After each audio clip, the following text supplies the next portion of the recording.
Ένα βέβαιο αύριο. Τα τελευταία 5 έτη το προσωπικό της ελληνικής αεροπορικής βιομηχανίας έχει υποστεί δραματικές μεταβολές στους όρους και συνθήκες εργασίας του. Κατ' επίκληση νομοθετικών παρεμβάσεων, που όμως δεν συνάδουν με το ειδικό και εξειδικευμένο αντικείμενο εργασίας μας, αλλά και το σκοπό λειτουργίας της εταιρείας, της μόνης εθνικής βιομηχανίας, σαφώς εξωστρεφούς προσανατολισμού, η οποία στηρίζει έμπρακτα την εθνική άμυνα της χώρας, με την ουσιαστική συμβολή και συνδρομή του καταρτισμένου και εξειδικευμένου προσωπικού της.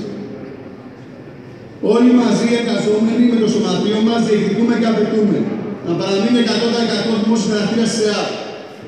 Ελεύθερες συλλογικές διαπραγματεύσεις και υπογραφή συλλογικής σύμβασης εργασίας.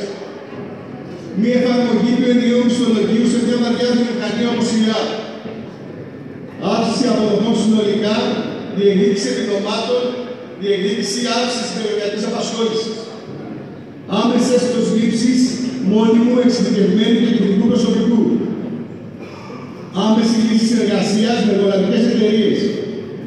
Τέλος, εργολαβικές συμβάσεις, έλεγχος αυτών και απόδοση ευθυνών όπου υπάρχουν. Οικονομική εξυγίανση.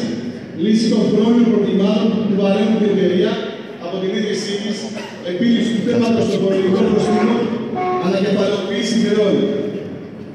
Λέμε όχι στα σχέδια για ενοποίηση, συγχώνευση, διάσπαση, συρρήκνωση της ελληνικής αεροπορικής βιομηχανίας. Αξιοκρατία και αξιοποίηση κάθε ικανού και κίνδυνου εργαζόμενου μέσα από αδιάβρετες διαδικασίες. Συνεχής βελτίωση των συνθηκών υγιεινής και ασφάλειας. Το Σωματείο θα διεκδικήσει με σοβαρότητα και συνέπεια αυτά που διαχρονικά προσφέρει, ανεξάρτητα σε τι περίοδο βρισκόμαστε. Από την κυβέρνηση και από την διοίκηση περιμένουμε τουλάχιστον να αποκαταστήσει τις μεγάλες αδικίες που έχουν υποστεί οι εργαζόμενοι και τίποτα περισσότερο από το να εφαρμόσει τις προεκλογικές δεσμεύσεις της η κυβέρνηση. Έφτασε ο καιρός να περάσουμε από την εποχή των πολλών και συμβολικών συλλογικότητων στη νέα μεγάλη ιστορικά αναγκαία εθνική συλλογικότητα, του καλού παραδείγματος, του χαμόγελου και της ελπίδας για το μέλλον που μας αξίζει. Όλοι εμείς οι εργαζόμενοι της ΕΑΠ που ποθούμε για να διασφαλίσουμε ένα καλύτερο αύριο για την οικογένειά μας, με αξιοπρέπεια και την ποιότητα, με το φιλότιμο και την αυταπάνηση που μας διακρίνει, ας γίνουμε και εδώ πρωτοπόροι. Πρέπει να στραφούμε στους πλανούς μας, να χαράσουμε εκείνη την πορεία. Υπάρχουν κοινά συμφέροντα. Πρέπει να αντιμετωπίσουμε την κρίση σαν συγκυρία που μπορεί να αναταθεί υπέρ των εργαζομένων. Υπομονή επιδείξαμε στα πολύ δύσκολα. Έχουμε μάθει, να δείξουμε και τώρα. Όμως η υπομονή έχει τα όρια της. Και όταν βλέπεις δίπλα στα καταρρεύουν τα πάντα, σαν χάρτη του πύργη, ένα είναι εσύ. Θα έρθει και η σειρά σου.